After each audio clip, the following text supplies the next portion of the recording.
Muy buenas noches.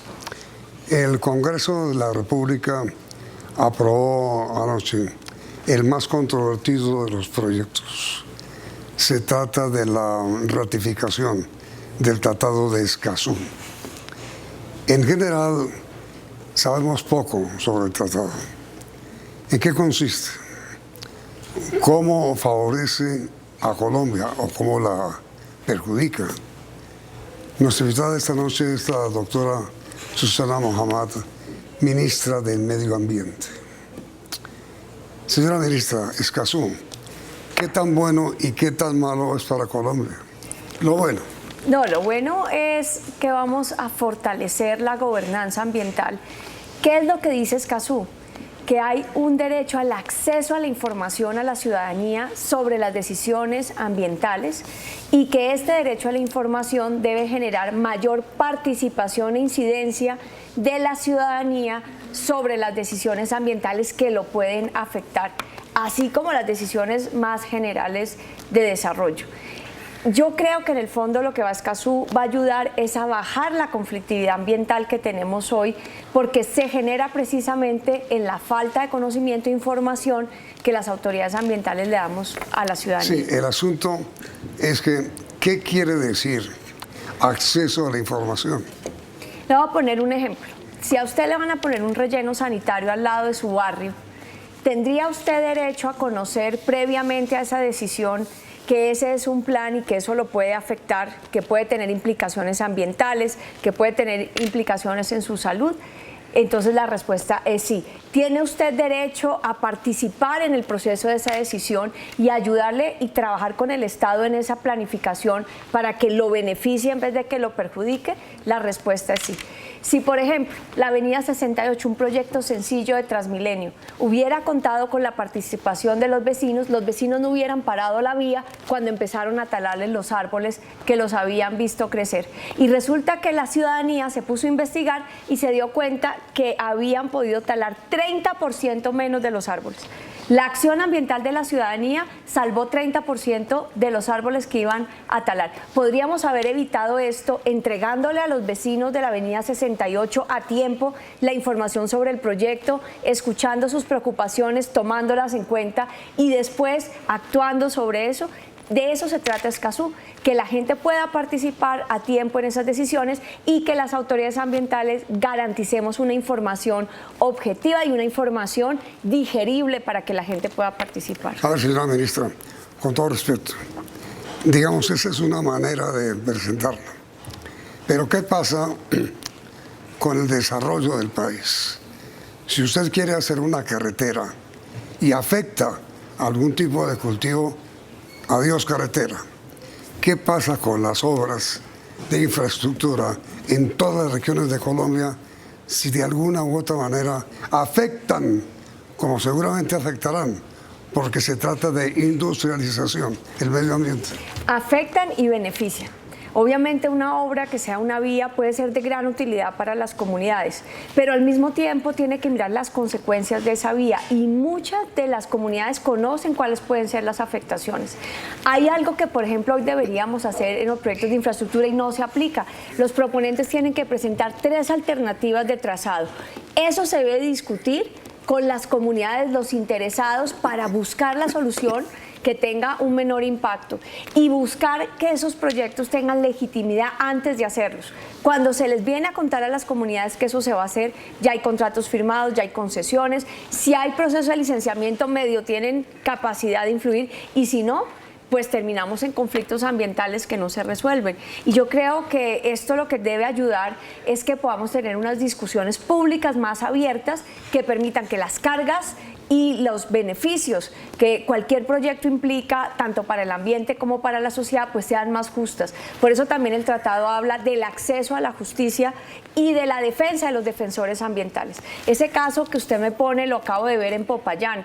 Una señora a las afueras de Popayán que tiene una reserva de la sociedad civil, viene una obra de concesión 4G, nunca le consultaron y le van a pasar la obra por medio de una reserva ambiental que además es un colegio. ¿Qué dice la señora? Pues está tratando de que eso no pase. Les dice que hay otra alternativa para la vía. No está opuesta al proyecto, pero nadie la escucha. ¿Cuál ha sido la consecuencia? La han tildado de opositora al desarrollo y en este momento ya recibe amenazas. ¿Esa es la forma de tratar los conflictos en Colombia? Yo no creo. Lo que debemos es fortalecer la información, la capacidad de participación y que la ciudadanía tomemos en serio lo que nos dice para hacer proyectos más integrales que tengan beneficio a todas las partes. Sí, pero a ver, ministra, yo le pregunté, y usted con todo respeto, no, ¿hasta dónde Escazú congela el desarrollo de una nación como la nuestra? Congela el desarrollo, congela la industrialización, congela el avance vial, congela la infraestructura. ¿Hasta dónde? No, no congela. Lo que nos obliga a las autoridades es a planificar con mayor cuidado y tomando en cuenta variables más complejas para hacer proyectos más integrales. Debe, si es tan amable, un ejemplo. Pues precisamente ese ejemplo. Si usted puede mirar con las comunidades que vamos a tener, por ejemplo, un desarrollo minero en una región, si lo puede empezar a discutir con los alcaldes, la gobernación, las comunidades previamente, si tiene una línea base ambiental sólida para poder entender qué pasaría si hiciéramos minería acá, de pronto podemos poner los pesos y beneficios de mejor forma. ¿Usted cree que si hubiéramos planificado con mayor cuidado la minería en La Guajira, tendríamos hoy la consecuencia de niños guayú sin agua o de desnutrición o niveles de sequía como los que tenemos? Yo creo que esas decisiones de pronto hubieran podido influir en que hubiéramos hecho una minería de una escala diferente, la hubiéramos hecho de otra forma. Entonces, significa que la ciudadanía valoramos que tiene un conocimiento, que van a ser las personas directamente afectadas y que tienen una voz, y que si les entregamos oportunamente la información, seguramente nos van a ayudar a generar mejores proyectos. Yo no diría que congela, yo diría que evita conflictos. Hoy los conflictos son lo que están congelando los proyectos. Tenemos, por ejemplo, 12 años de debate público en Santurbán con una inversión minera que nunca pudo hacer la inversión y que está hoy demandando al Estado colombiano por no haberle garantizado poder hacer la inversión. Entonces es al revés, es que planifiquemos bien, involucremos a la ciudadanía, escuchemos a los defensores ambientales, incorporemos en las decisiones públicas esos criterios y tratemos de llegar a consensos y proyectos mejor planeados y hechos. A ver, ministra, yo no es que esté en contra del tratado, sino que le coloco a usted ejemplos contrarios a la aplicación del tratado para que todos comprendamos. Claro. Usted sabe, señora ministra, las dificultades que ha creado en Colombia para el desarrollo la consulta previa a las comunidades indígenas.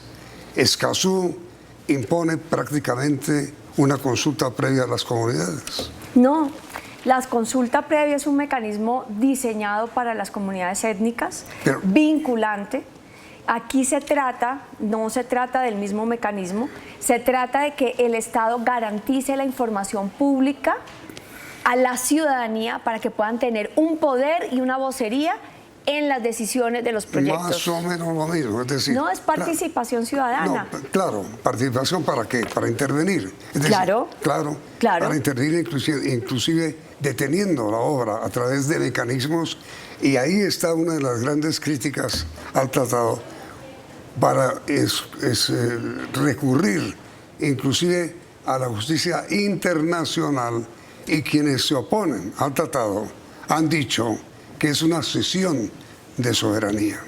Eso es una mala interpretación, porque lo único que dice el tratado es que cuando hay diferencias entre las partes se debe buscar negociar y si no, poder ir a una corte internacional. Pero ¿quiénes son las partes del tratado? Son los gobiernos que firman el tratado, no son los particulares que están en un conflicto. Entonces, eso es una falacia lo que han dicho. El tema de consulta previa, las consultas populares, los derechos de participación, y ese es un punto que yo le doy crédito a la oposición, todo eso ya existe hoy en nuestra normatividad. ¿Qué es en el fondo lo que hace Escazú? Que nos ponen, que todo eso que ya está en la normatividad, hoy no ha evitado que asesinen a defensores ambientales por precisamente oponerse al desarrollo y por entrar en un conflicto en donde terminan estigmatizados. ¿Qué es lo que hace Escazú? Nos pone a todos los países de América Latina que somos parte del tratado a hablar de unos mismos estándares de participación y de información pública sobre lo ambiental y de defensa y garantías de participación democrática de los defensores ambientales, que muchas veces son estigmatizados como opositores al desarrollo y los pone en peligro. ¿Y ese estándar para qué nos sirve? Para precisamente generarle reglas claras a las empresas, a la inversión y al desarrollo, que incluye el desarrollo del mismo gobierno. Si nosotros tenemos muy buena información ambiental, si la hacemos pública y, por ejemplo, podemos decir, estas serían las consecuencias de hacer minería en la Amazonía.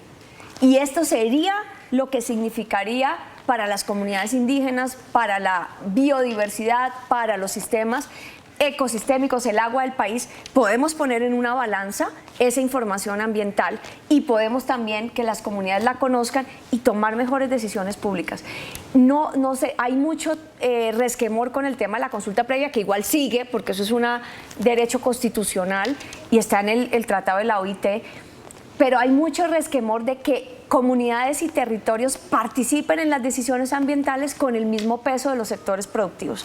Escazú lo que hace es nivelar la cancha y ponerlos a hablar y a discutir para que las autoridades públicas podamos tomar decisiones, digamos, más balanceadas. Fundamentalmente darle a la comunidad información para que fije su posición frente a un proyecto de infraestructura que pueda afectar el medio ambiente. Y sus derechos. Exacto, pero ahora mire, usted dijo que la interpretación de que es un instrumento que podría violar la soberanía nacional es una falacia. Sí. Es decir, señora ministra, que las doctoras, no doy nombres para no tratar a ellas de falacias, pero que en el Congreso se han dicho falacias por parte de un sector del centro democrático cuando ha dicho eso que estoy diciendo, que está violando la soberanía. Me parece que se han sobredimensionado el alcance del tratado, que no es muy diferente a la Convención de Derechos Humanos de la que ya somos parte, que no es muy diferente a tratados internacionales ambientales como la Convención del Clima o la Convención de Biodiversidad. No hay nada diferente. Sí. Lo han sobredimensionado. Creo que, ¿qué es lo que genera resquemor? Y creo que ese es un miedo que tenemos que trabajar con el sector privado para superar. Y que además nos pone grandes obligaciones a las autoridades ambientales, incluidas las corporaciones autónomas. Es el resquemor a la transparencia y al debate público sobre proyectos. Y yo tengo que ser clara en esto. Muchas veces en este país se ha privilegiado ese desarrollo económico a pesar de que viole derechos sociales y ambientales. Y entonces ahora lo que vamos a es equilibrar la cancha de poder y a darle ese mismo peso de vocería al ciudadano del común, empoderándolo. Pero eso no tiene que ser una confrontación, sino lo que tiene que es generar unas discusiones democráticas que generen mejores decisiones. Pero sí va a tener consecuencias legales concretas. Por ejemplo, vamos a trabajar en la normatividad ambiental para que los procesos de licenciamiento ambiental, las audiencias públicas, se hagan en un tiempo, con más tiempo, se hagan con mejor información y sean obligatorias. Hoy las audiencias públicas no son obligatorias. Entonces sí vamos a darle mecanismos concretos. No son vinculantes. Vamos a dar mecanismos concretos para que en una decisión, por ejemplo, como entregar una licencia ambiental, lo que haya dicho la comunidad tenga peso. No es simplemente una firma, una consulta, lo escuchamos y bien. No, tenga influencia y podamos reportarle de vuelta a la comunidad cómo su perspectiva fue tomada en cuenta, modifica el proyecto, genera otro tipo de decisiones, le pone cargas al privado de pronto, que esas cargas pueden ser beneficiosos para todos. ¿Cómo es posible que hoy en el Cesar, 10 años después de entregar una licencia, una comunidad que tenía que ser reasentada no haya sido reasentada y tenga que aguantarse el polvillo de la mina de carbón todos los días, todo el día, sus casas arruinadas, su economía arruinada y no pasa nada? Esos son el tipo de situaciones que nosotros esperamos que Escazú nos dé la legitimidad y la fuerza para avanzar en mayor justicia ambiental. Pero mire, ministra, ya que usted fija el ejemplo de la explotación de carbón, el carbón se transporta en trenes descubiertos, como ustedes lo saben, que van contaminando todo el camino hasta el mar. Eso, por ejemplo, sería automáticamente suspendido cuando se reglamente el tratado. No, esto, por ejemplo, ya está regulado en la licencia ambiental. Pero se sigue... Pero la regulación, fíjese que sí han logrado, a través de dispersión de agua, mantener sellado la capa de carbono para que no disperse. O sea, ha habido unos mejoramientos impuestos por las autoridades ambientales para que no genere esa contaminación. O sea, que sí hay medidas que se pueden hacer, pero por muchos años usted tiene razón que ese carbón sin esas medidas fue contaminando y afectando la salud de personas. Ahora, mire, hay una cosa que no he entendido. Sí. El Tratado de Escazú, la ratificación del Tratado de Costa Rica fue propuesta por el expresidente Uribe y fue entregada en el Congreso por el expresidente Duque. Y sus mayores contradictores son los uribistas, la doctora Paloma Valencia y la doctora... María Fernanda Cabal. Exactamente. ¿Cómo se explica que el uribismo esté tan dividido? El presidente Duque presentó el proyecto para ratificarlo y el uribismo todo se declaró contra el proyecto después de comercial.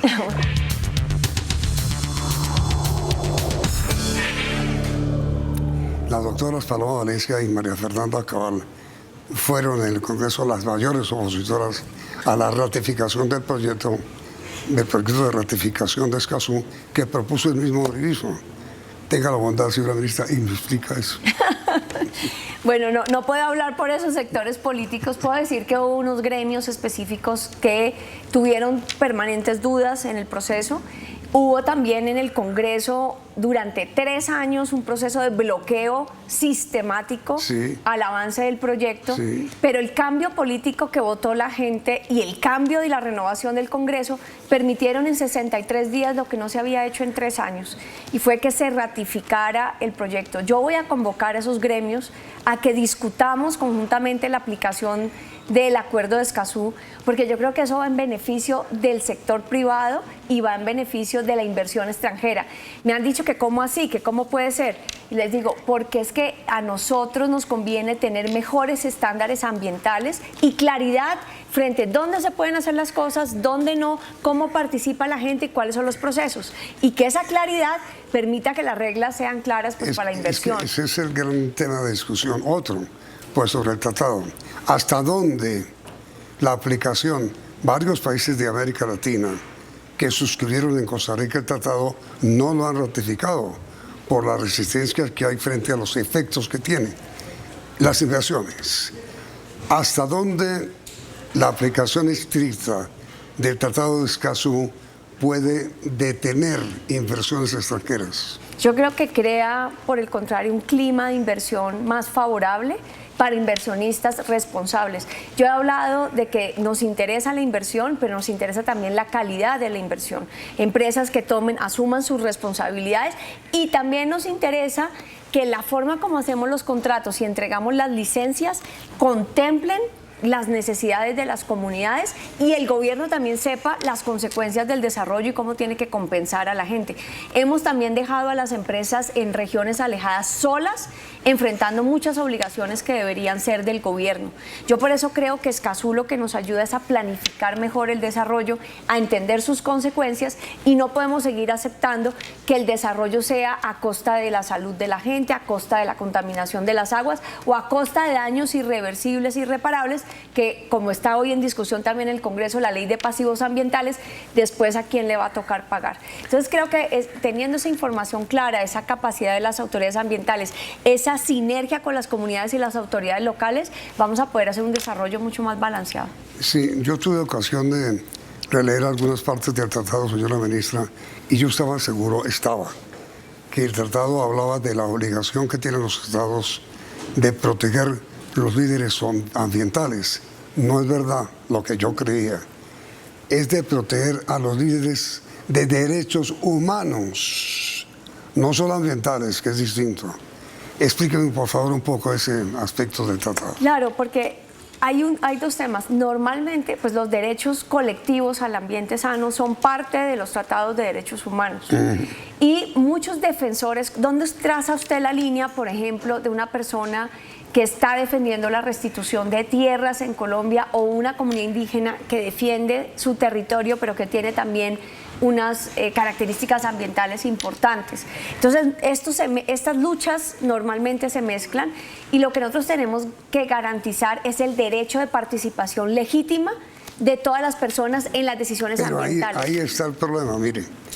Si a los líderes ambientales y de derechos humanos que participan en la defensa del medio ambiente y en la defensa de sus derechos los asesinan, claro, como está ocurriendo, sí, ¿cómo hace Escazú, cómo hace la aplicación del tratado para evitar eso? Lo primero, nos impone una obligación al gobierno. Es que fíjese que está atado en la cosa.